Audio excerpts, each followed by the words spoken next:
Okay, so I can go ahead and just speak here. It's a huge, big thing. Um, they're gonna do that. They're gonna, if I cry, they're gonna say it's bipolar. By everything's bipolar. It's really frightening, and the city is frightening in the United States. My relatives are involved with something so out of control that they just go along with whatever these cops, basically nationally, want to say. It's federal law enforcement, whoever.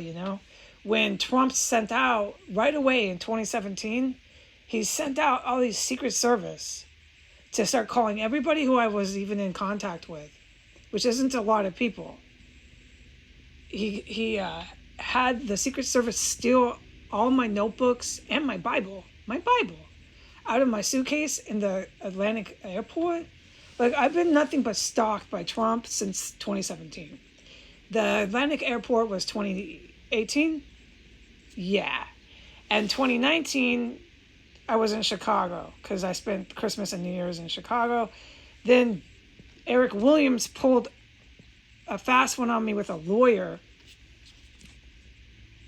I couldn't believe what they did because I had 6 months already paid and registered, ching, paid. 6 months rent paid.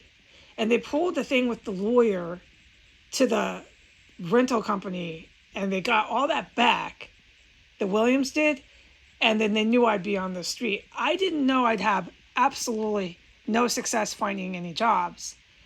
And there was a lot of statements that were made by individuals. Let me plug my ears. Individuals like Eric Williams and my biological relatives. Unfortunately, I have to include them on the list.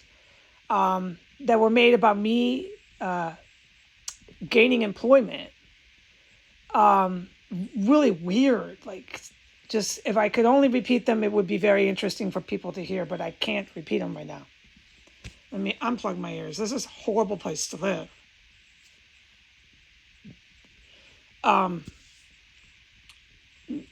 Just to say, for people like Officer Reyes and some of the nice people that are here in DC, it's a really small amount of them. The sirens and all the motorcycle gangs and how the city has turned into a truck stop were not, plug my ears, here's motorcycles. They were not here before. I've been coming here since I was 21. I never saw a truck stop here until I came back from California. Trump was in office by then, a couple of years, and he had turned this place into a gigantic truck stop. It's nothing but 8-wheel and 6-wheel vehicles. It's a nightmare. But back to the point at hand. So I had people around me saying really strange things about me gaining employment, and they must have known through this network, through this circuit of whatever the fuck these people are involved with, that I'd be refused employment. And it was pretty intense, because I remember I applied 3 years straight, just kept applying. I was running out of ideas of places to apply. I kept writing my resume, and I still sitting here and I think, if I redid my kitchen resume and did this and made it better, it wouldn't work. They would still tell me you're not qualified. You can't wash dishes. You can't cook here. You just can't work here. So I gave up. I absolutely gave up. And the point in time I gave up looking for work was when they started killing women in here. That is October 6th. The whole world knows this date, 2020. When they started killing women in here, all I did for the first 3 months was try to get out, and nobody would rent me an apartment. And this is all documented because I documented every living second of it.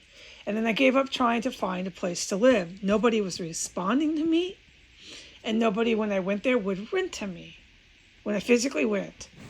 It was really, really horrifying. And they kept coming back here, and this terrorism was going off the charts in here. And I would run back into here and protect my animals and stay safe in this room. Then it got so intense, they started killing the hookers, more than just the one.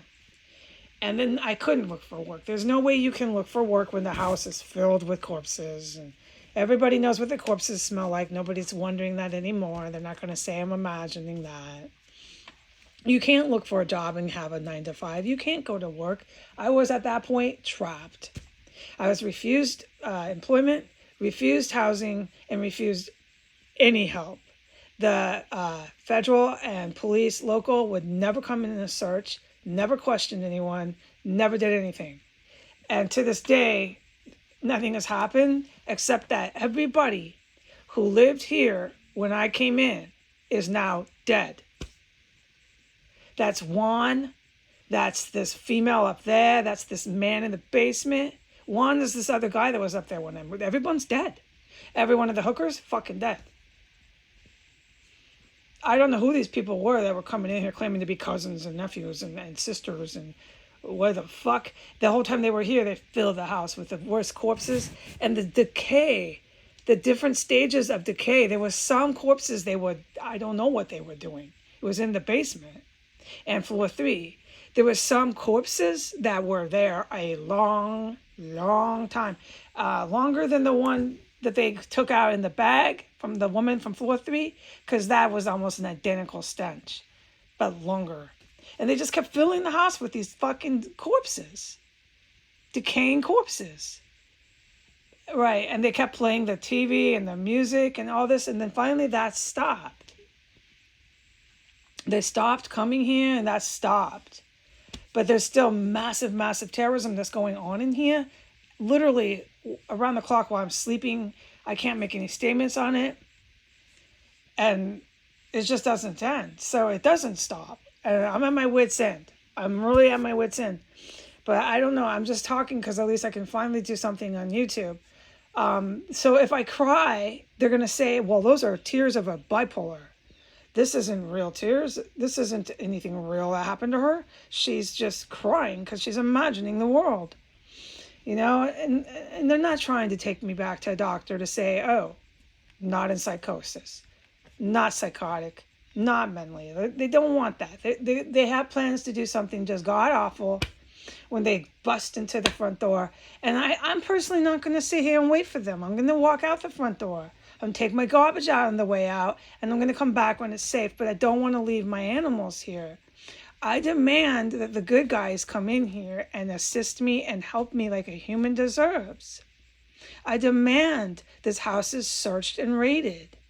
I demand that I get either put in some sort of safety or something. You can't just leave me in this house. Okay, bye. Happy Easter.